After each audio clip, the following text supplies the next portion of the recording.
Uh, Thank you very much, Mr. Mark Donford, Director, Academy of Cultural Diplomacy. Excellencies, ladies and gentlemen, good morning.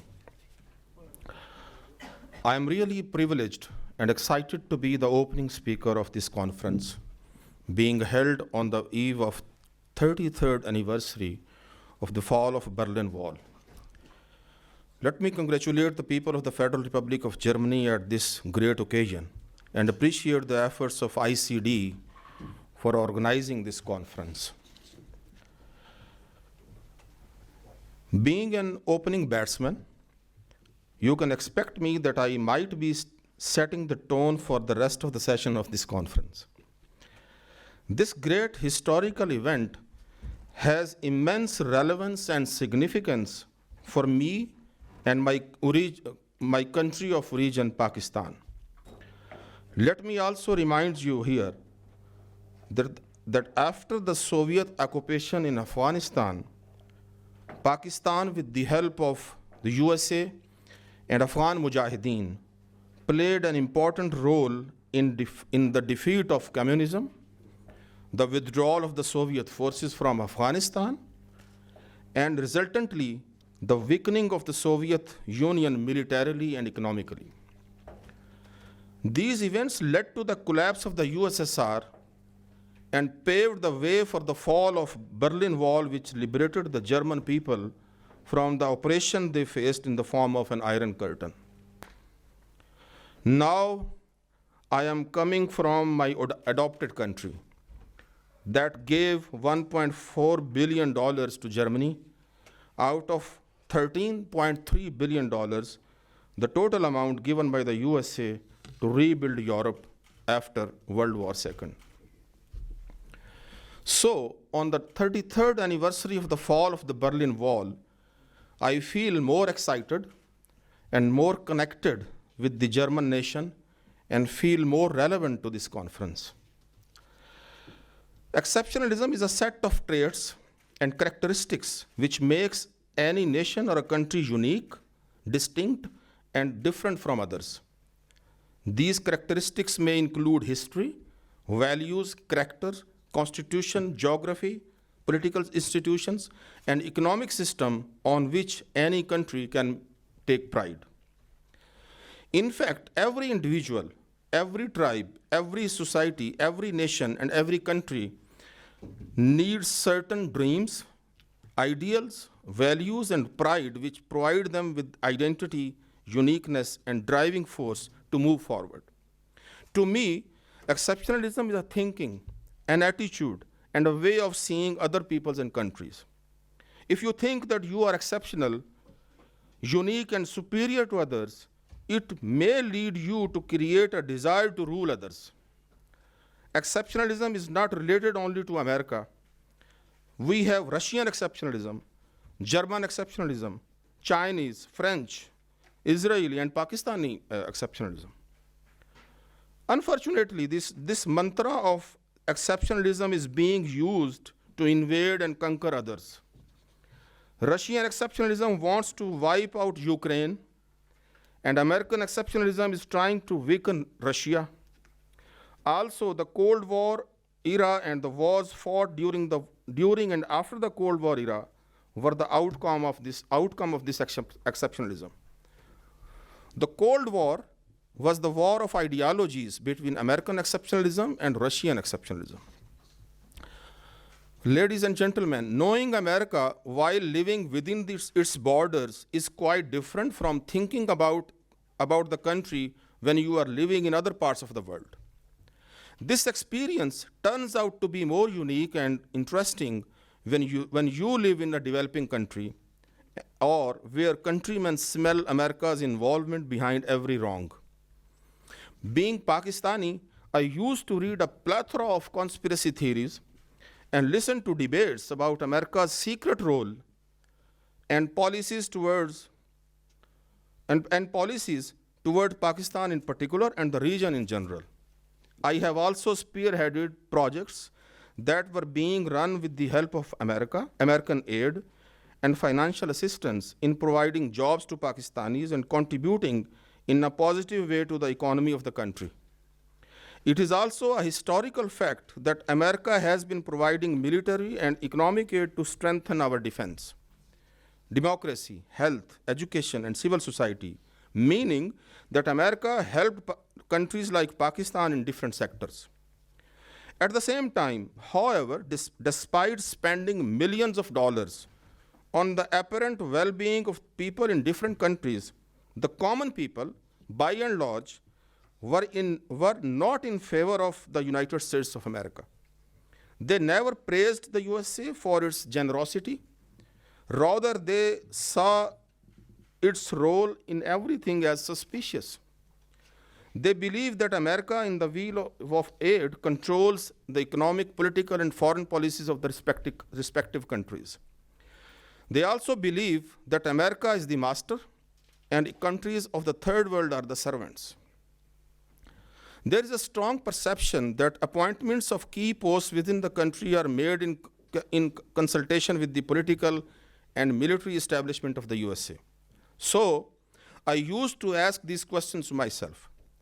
Why do Americans feel they are exceptional and unique with the special role to play in the world? Why do they think of themselves as a chosen nation with the mission to spread liberty and democracy and protect human rights? Why do they regard themselves as born to lead the world? And world should look towards America in every crisis.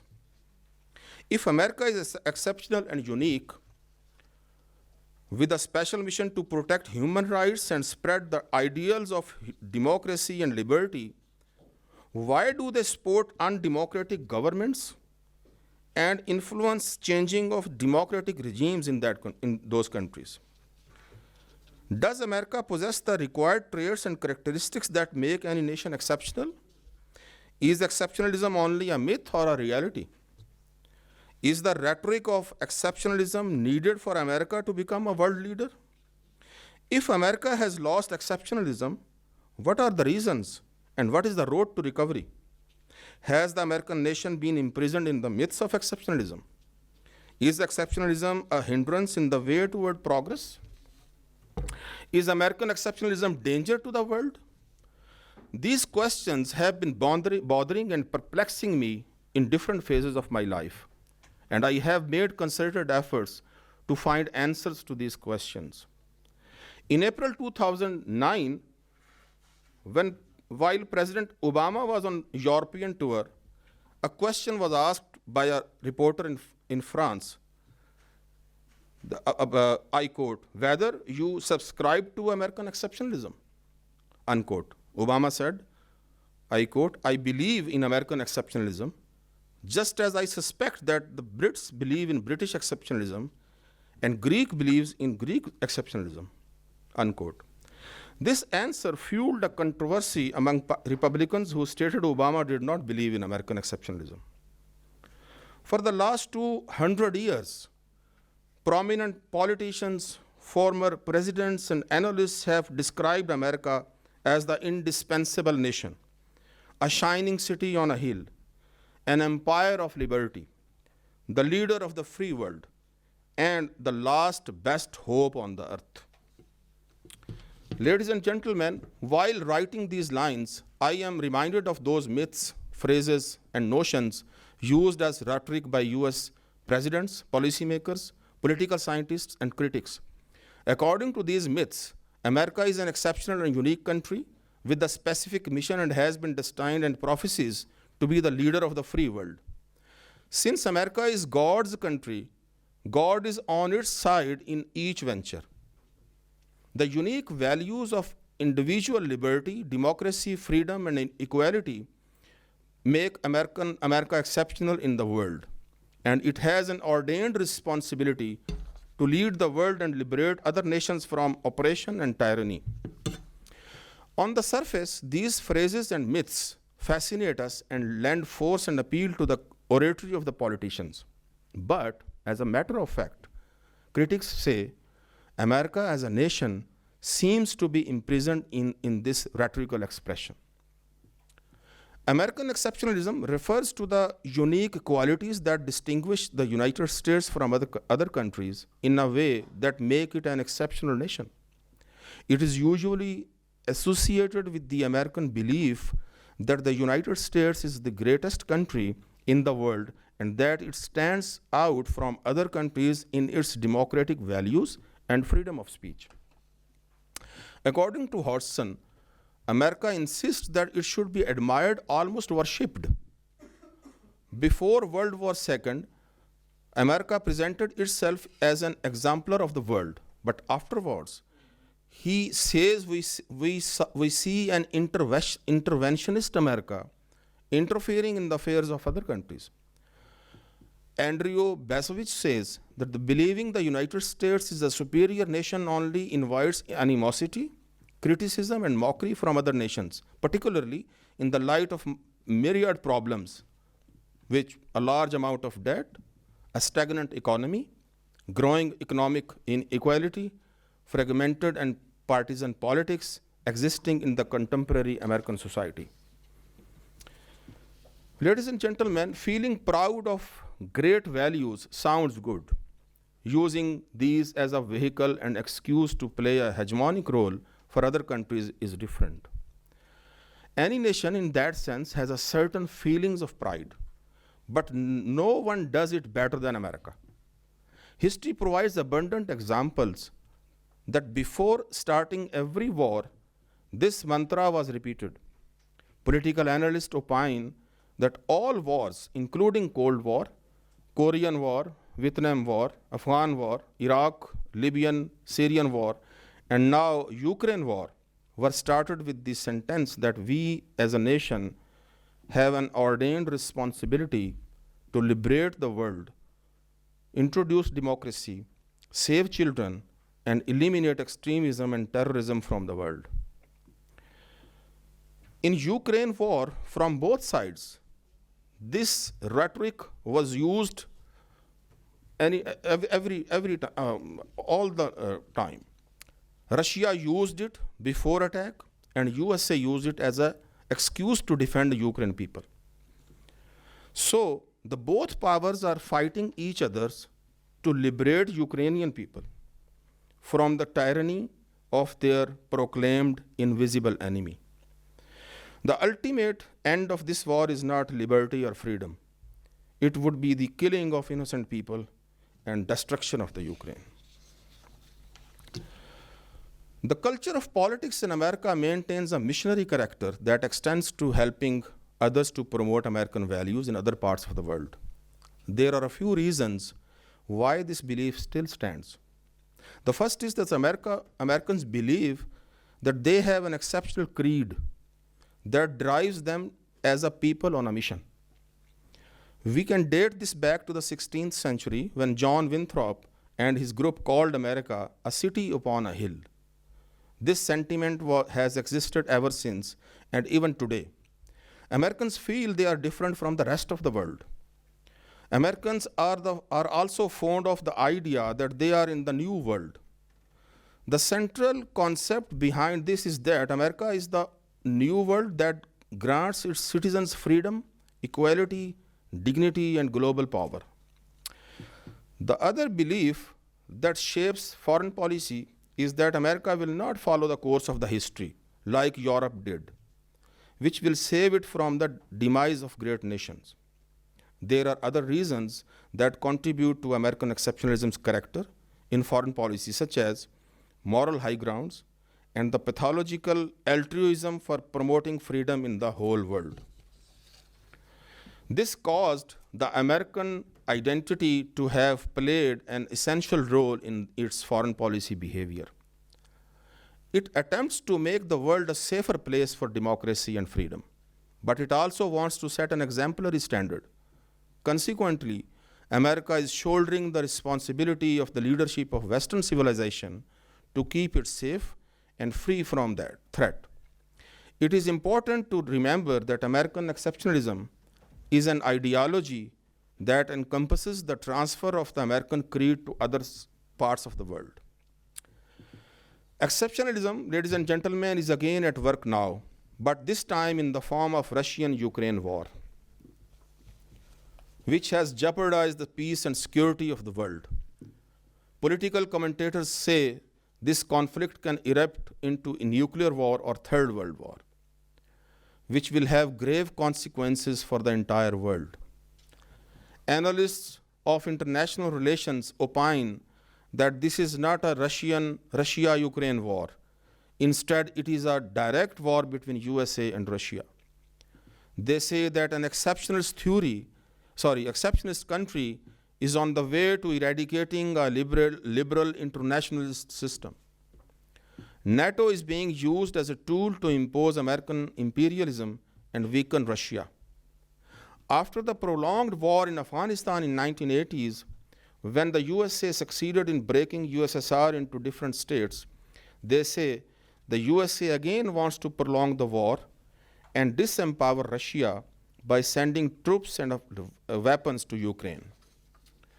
According to defense analysts, this war will be prolonged because it started and will be ended with the sweet will of military-industrial complex of the USSR, USA, Ukraine, and Europe. No one will win or lose the war. Only military-industrial complexes will win. That is why peace efforts are not being made from any quarter. The longevity of the war is for the benefit of the military-industrial complex. During the war, they will supply weapons, and at the end of the war, they will get contracts for rebuilding Ukraine. After the end of the Afghan war in 2021, the military-industrial complex needed another war, and they succeeded in having this war now on the land of Ukraine. It is argued that the unholy alliance between politicians, big corporations, business groups, and the military-industrial complex has continued to hammer these slogans and myths of exceptionalism upon the minds of Americans, Russians, and other people, and fulfill their hidden agendas by serving the interests of the power club of the countries. Each side of the equation uses this phrase differently to get what they want to get out of it. And each interprets it differently. They did not allow us to think out of the box. And they believed in what the power brokers said, which resulted in the weakening of democracy, the rule of law, and constitutionalism, the concentration of wealth in the hands of some groups, and widening the gap between rich and the poor. The idea of American exceptionalism has a long history in academic discussion of American foreign policy and US studies as a profession. However, it is also progressively being incorporated into public consciousness, appearing in media headlines and political debates. The applications and ramifications of American exceptionalism in the UN demonstrate the importance and function of international institutions in world politics.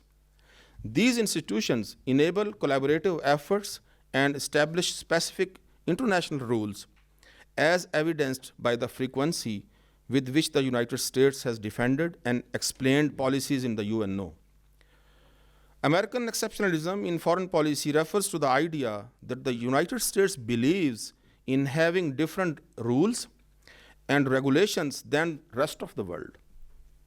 It is believed that America considers itself exempt from internationally recognized rules, norms, and regulations in thinking and dealing with world affairs.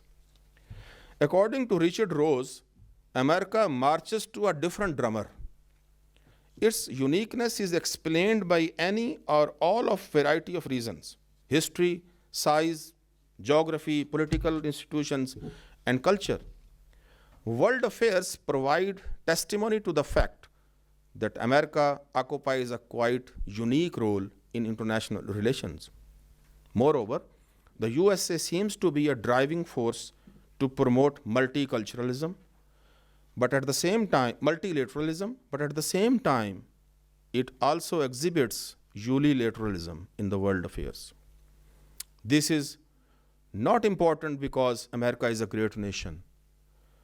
The more important thing is its exceptionalist attitude, which runs through its thinking toward other countries.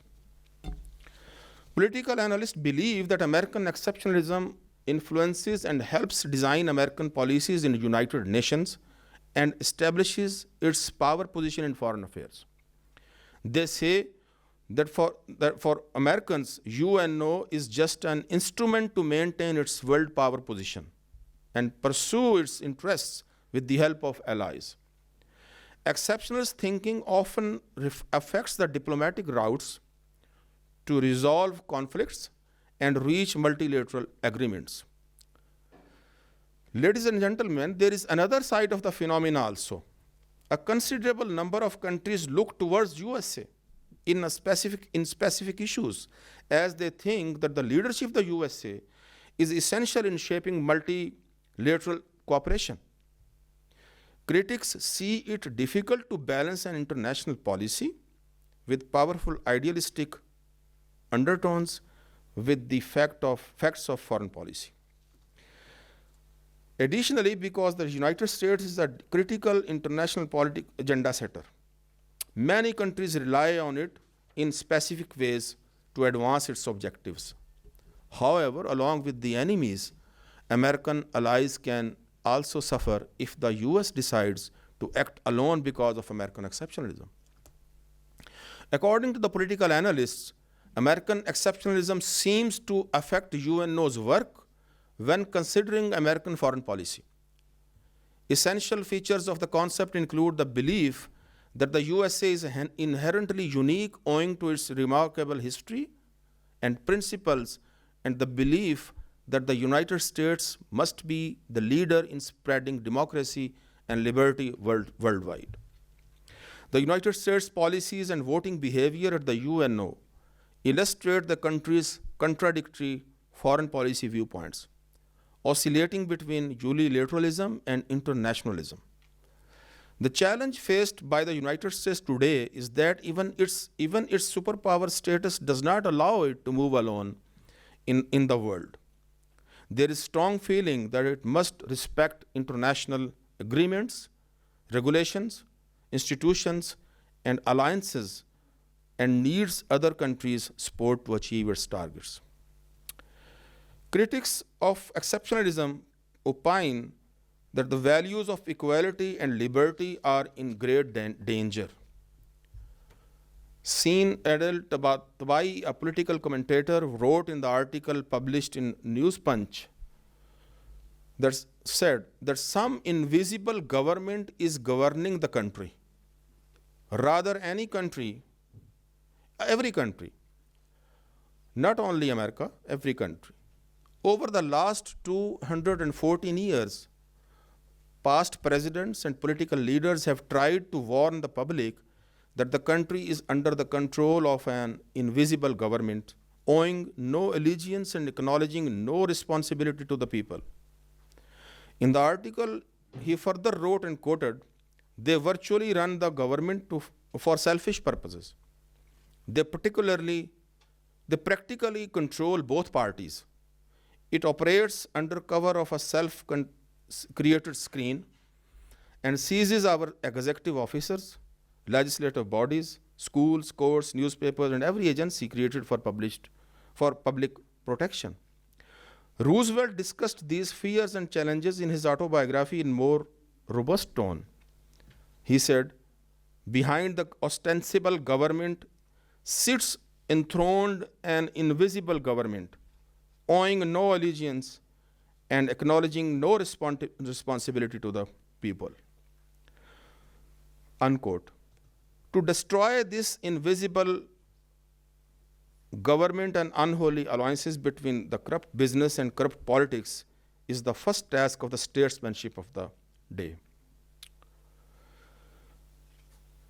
America, a land of democracy, principles of freedom and the rule of the law. But the greatest challenge is democracy, which today is facing so many crises and dangers. Politicians of either party do not have a strong bond with the people who elect and send them to the Congress. Polarization and political divisions have divided the nation, and neither group wants to listen to others. In many parts of the country, one can almost feel like they are in different nation under a different constitution. Inclusivity and diversity, hallmarks of American society, are under serious threat. The political and electoral process has been corrupted through campaign donations. Politicians provide benefits to those who give donations to other campaigns. This is an obnoxious circle we are living in. And this is, I think, the feature of other countries also. In my country, in your country, the politicians do the same. Noted political commentator Drew Christinian has termed it a political crisis in popularized article. The culture crisis has become a political crisis. Corporations and wealthy individuals gained disproportionate influence on political campaigns. There is a dire need to introduce reforms in political and electoral system. Now, political analysts, think tanks, intellectuals, historians, and many political leaders are declaring withdrawal of American forces from Afghanistan a defeat of America and a defeat of a superpower. Donald Trump said it is not a withdrawal, it is a surrender. However, Joe Biden in his briefing said that our mission in Afghanistan was never supposed to have been nation building. It was never supposed to be creating a unified, centralized democracy. So if there was no mission of spreading democracy or institutions building, was this indeed a defeat of American exceptionalism? This is a question. Many political commentators post this question, and they will place their spin and attempt to correct history. However, countless commentators have said that American exceptionalism is now over because of this hasty withdrawal.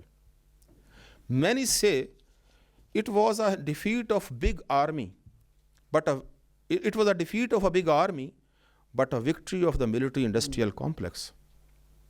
However, all of this begs the question: what are the geopolitical benefits after spending around 3 trillion of US dollars money and fighting a war with no objective or mission?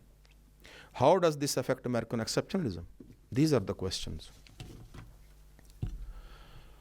It is said that if in 1989 Afghans defeated one superpower, means Soviet Union, in 2021 they defeated another superpower. Some believe that the defense contractors and the military-industrial complex prolonged this war for 20 years to amass maximum profits through defense production and supply of weapons. Regarding foreign policy, lawmakers seem to be feminist and freedom fighters only when it is convenient. Critics say that human rights and democracy serve as buzzwords and stratagems too easily wielded by a military establishment that believes global problems require military solutions. There is a school of thought that we use force first and then diplomacy. It annexes first, then talks about human rights and democracy. After Vietnam, Iraq, Afghanistan, American exceptionalism, arguably tasked to spread democracy and freedom and lead the world in pursuit of peace and stability, seems wounded and crying for urgent care and cure. According to this school, the idea of American exceptionalism has weaponized, thus turning the United States into an empire by default. The most powerful, for us, George says, as the most powerful nation in the world, the United States must resist the temptation to shoot first and ask questions later.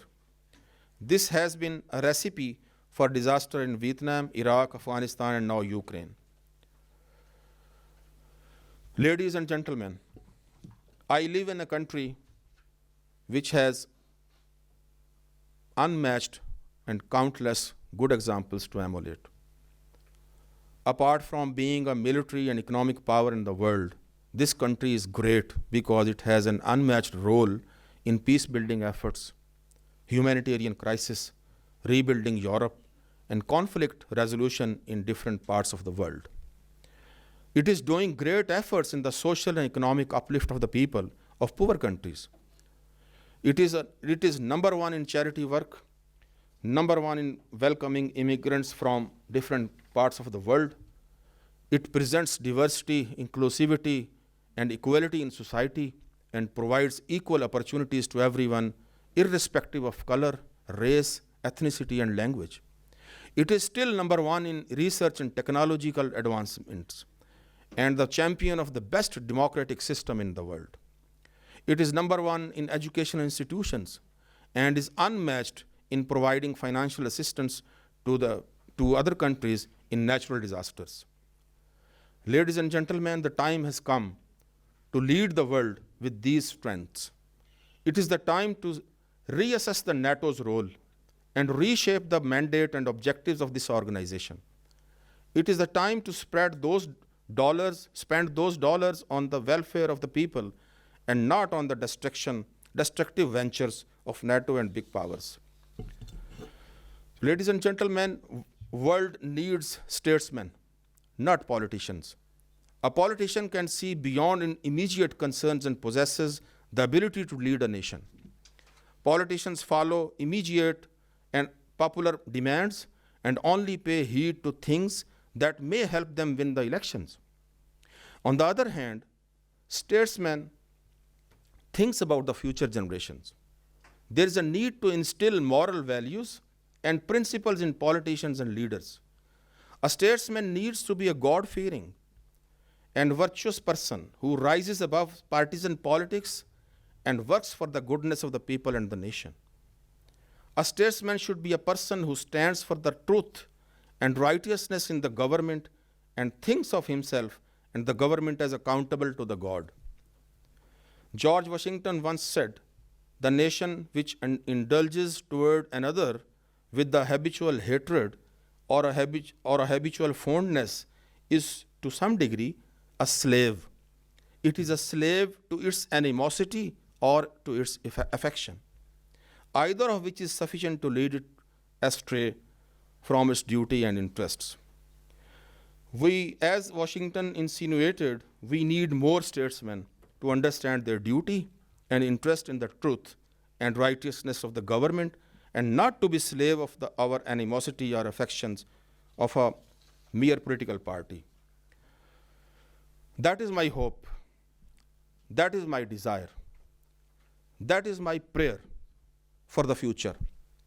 I want America, Russia, and other powers to be exceptional, but exceptional in taking pride in racial equality, in taking pride in justice, in freedom, in diversity, in pluralism and unity. I want to see my country, America, as a leader, but a leader in bringing about peace in the world, a leader in fighting against hunger, famine, diseases, and poverty, a leader in liberating the oppressed nations from oppressors, a leader in helping subjugated people win their rightful struggle of independence, and a leader in supporting ideals of democracy and liberty. Ladies and gentlemen, last but not the least, the 33rd anniversary of the fall of the Berlin Wall again calls upon us to tear down all those walls which we have built artificially around us. The walls that have created divisions amongst tribes, communities, and nations. The walls that have fueled ethnic and racial hatred. The walls that have divided humanity on the basis of color, religion, and race. Let's build bridges across the globe, across the continents, among the countries, and form new alliances. Let's work together for the betterment of humanity, for freedom, liberty, egalitarianism, free will, and for the common progress of the world. Thank you very much.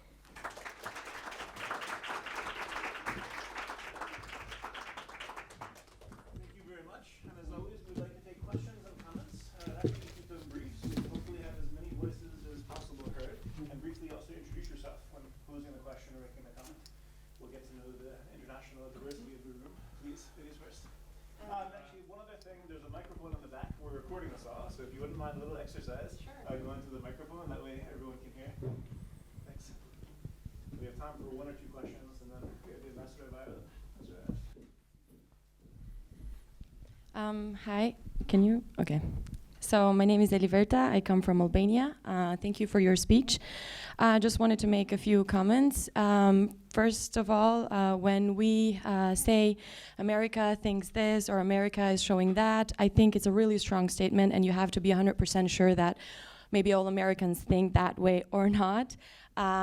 Second point would be that when we are talking, you mentioned something about the shining city upon a hill, which, correct me if I'm wrong, my knowledge is more limited than yours, comes from President Reagan, but then dates back from John Winthrop, the Puritans going to America, the city upon a hill, trying to promote this, this new culture that we're bringing because we're better than the British peasants and bishops. And also when it comes to these indigenous people here, we are better, we're trying to promote something new. So I wanted to know, how is this considered exceptionalism, or that you're trying to promote your own culture when you're sort of, based on your speech, kind of imposing by saying that, like America is the one country that is promoting democracy and freedom. So I guess that, when you're saying exceptionalism, it's a very fine line between being arrogant and exceptionalist sometimes, because it's one thing to say that, okay, everyone is different, and that's one aspect, but then another aspect would be that we are exceptionalists, and we're imposing this on you, and we're trying to show you how to live your life. Thank you very much. Thank you very much. It's a good comment. I think I have mentioned this, that the exceptionalist thinking actually sometimes leads to think that we are superior to others, and this thinking of superiority, it is a complex, and you think that you can do everything what you want, and because the world is, there is a myth that the world is looking towards us. It means that the world has admitted that we are the leader in the world. So the role we are playing in the world, that is, when you say that the myth is, exceptionalism myth is that it's God's country and God is with us. So whatever we are doing in the world, God is with us. That is right, and the others should follow the lines and the footprints of the America, be it America or Russia, and because exceptionalism everywhere, not in America. Russian exceptionalism is there now in the Ukraine. So you think if you are superior, you think that you are superior to other nations or other countries, you try to annex, you try to invade, you try to kill them, you try to eat them, their cultures, through indirect ways, through direct ways. So this is actually, I have discussed in my book, The Nation Imprisoned in Myths, that this has sometimes give the connotation of a dangerous thing for the world. So I think it should be used for a positive things. I mean, to lead a positive role, to play a positive role in the world, not to play a negative role in the world. So this is what I have discussed, and I have also mentioned different the political philosophers' opinions. Said that America is a great country and it has so many things to claim it. So, but that should be used not for to conquer the world. It should be used for the betterment and the peace building and the humanitarian work. This is what I have said. Thank you very much. Thank you very much. I think we have time for one more comment or question. Anyone? As I said, half of this conference is up to you, so if you don't ask questions, it's only the speakers who have the responsibility. So really any kind of a comment or question, don't Don't be shy. If not, I was just thinking a little bit myself in response to what you were saying in terms of exceptionalism. I think there's also different kinds of exceptionalism. I would argue that Nelson Mandela, you could argue, an exceptionalist in his own way. But I think there, the tributes that I think really I find helpful when it comes to leaders, humility and gratitude. If you really have a leader that sincerely is trying to serve the best interests of his people, even over his own interests, those are the qualities that I think we need to think about as young leaders, and also as we start to question and ask, who is it we're voting for? But I think exceptionalism can also be seen in that way as well. An exceptional person, exceptionally humble, exceptionally grateful, and sometimes that can also even make it easier for reconciliation or trust to be built. So, anyway, the fascinating things for us to think about throughout the framework of the conference. Would you like to add any closing remarks before we? No, I think. Thank you very much for your remarks. I think every individual, every country, every nation, every society needs some ideals, needs some dreams, needs something unique to move forward, to make progress, and to that will serve as a driving force for the nation and for the individual. So I think that is the pride. That is every country has a pride. Every country has they have the nationalism, they have the values, creed, they have different history. So every country has exceptionalist attitudes, thinking. So I think that is a must for every nation and every individual. But I think with this, American exceptionalism is a great thing, is a concept, is still is being debated, is a discourse. In the think tanks, in the media, and so many writers are still writing on this. I have also written the book. It is still on, but you cannot obliterate these things, these concepts from the minds of the nations. Russian President Putin also said that mentioned this thing. American presidents, at most of the time, they discuss this thing. But the thing is that we have to have something exceptional. If we have to make progress, if we have to play a positive and effective role in the world arena, we should have some values, some dreams, some pride to move forward, to play an effective role in the comity of the nations. I think to me it is an important thing, but the use of this thing to play a positive role in the world affairs is a different thing. So I have discussed the Americans' role. There's a positive and the negatives, and I pray and I desire that should be in the future. This role would be more positive and more constructive. Thank you very much. Ladies and gentlemen, Mr.